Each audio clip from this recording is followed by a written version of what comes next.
Ele estava vendo um vídeo de um trecho do Pinga Fogo número 56, cujo tema era Pensamento é matéria ou energia?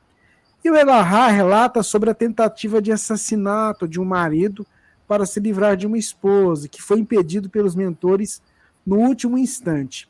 Minha dúvida é como, nesse caso, os espíritos inferiores conseguem entrar nessa frequência do pensamento e agir para que o desfecho seja diferente, ou seja, o crime se consuma.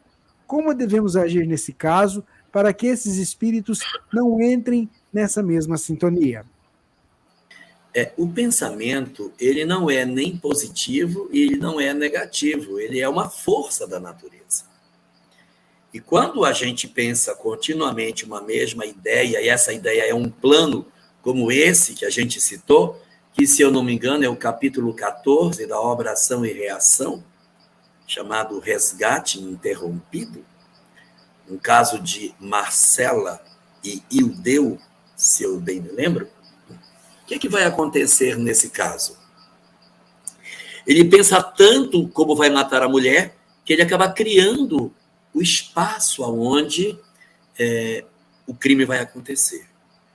Então, o que aconteceu? Ele usou a força do pensamento e modelou o ambiente, e você consegue até assistir a cena do assassinato. Existem outras pessoas que se reúnem e existem doutrinas, não posso dizer que são religiosas, mas doutrinas espiritualistas, que já construíram no mundo espiritual templos religiosos. Eles se reúnem, colocam a planta, pensam de maneira tão intensa sobre aquilo, que eles edificaram no mundo espiritual um espaço, que é um ambiente de estudo, de palestras, para aqueles que desdobram, vão para esse local do mundo espiritual para assistir preleções espirituais. Existe uma corrente, uma doutrina secreta espiritualista, que ela tem um local no mundo espiritual projetado a partir do pensamento dos encarnados. Então, tanto pode ser para o negativo, como pode ser para o positivo. O que vai fazer é a intensidade do pensamento, do pensar, que acaba construindo essa ambiência que a gente faz nas nossas casas. Quando a gente pensa muito uma coisa, planeja muito um determinado ato, uma determinada ocorrência, e fica pensando nos mínimos detalhes, nós estamos edificando aquilo. Aquilo passa a existir de verdade.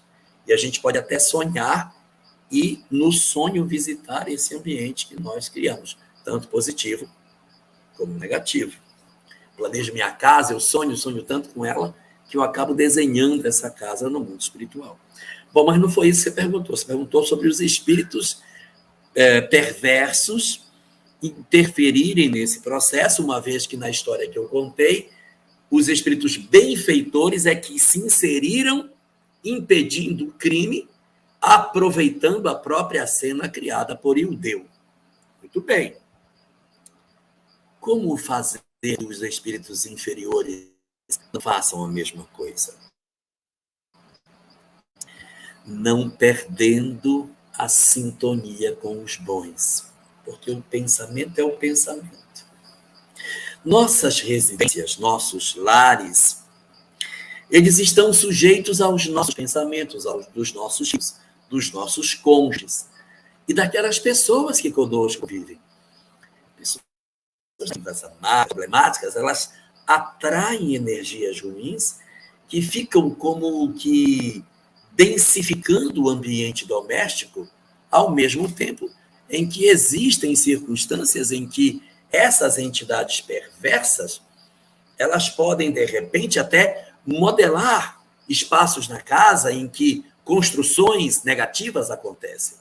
Como fazer para que os espíritos perversos não manipulem esse material que às vezes está dentro da nossa casa? Não perdendo a conexão com os bons. Orando com frequência. Não fortalecendo as energias negativas. Às vezes, o casal está vivendo uma crise. Está vivendo um conflito de mágoas recíprocas. E ela se deita e fica lembrando do que ele disse. Ele me falou isso, aí eu peguei e falei aquilo, mas se ele me disser isso, eu vou falar aquilo. Ela fica planejando o que ela vai dizer, como é que ela vai fazer, como é que ela vai falar. Como é que eu vou me separar, o que eu vou dizer para ele, se ele disser isso, eu vou falar aquilo. E ela vai criando uma ambiência e ela vai entrando no psiquismo daquilo que ela quer. O filho do quarto ao lado, envolvido com drogas, tem os seus pensamentos. A filha, numa história de sexualidade desregrada, também tem seus pensamentos, e o lar está repleto dessas energias que a gente nem está sabendo. Como fazer para que os espíritos perversos não manipulem? Não perdendo a sintonia com os bons. Como a gente faz isso? Culto do Evangelho no lar. Uma vez por semana, arejando as energias da casa. Mas não é suficiente. É preciso parar de falar mal dos outros. É preciso parar de trazer o negativismo do mundo para dentro de casa. É preciso fazer uma dieta dos grupos de WhatsApp que são extremamente perturbadores. É necessário que nós escolhamos de maneira muito saudável os programas de televisão que nós assistimos e que não nos remetem a crime, crime, crime, violência, violência, violência. Então, a gente escolher coisas que sejam saudáveis. Até mesmo as músicas que a gente ouve, os vídeos das músicas que a gente assiste, o tipo de cantores que a gente utiliza para a nossa casa, que fica passando na televisão, eles podem trazer, não é que o vídeo em si tem energia negativa, mas a gente assiste e converte aquilo numa energia negativa. Então é procurar tudo que é saudável. Conversas saudáveis, pensamentos saudáveis e ações saudáveis. Ações de gentileza. Declarar amor às pessoas. Falar do bem. Dizer da saudade. Dizer do quanto a pessoa é importante. A pessoa traz uma coisa que você é muito importante na minha vida.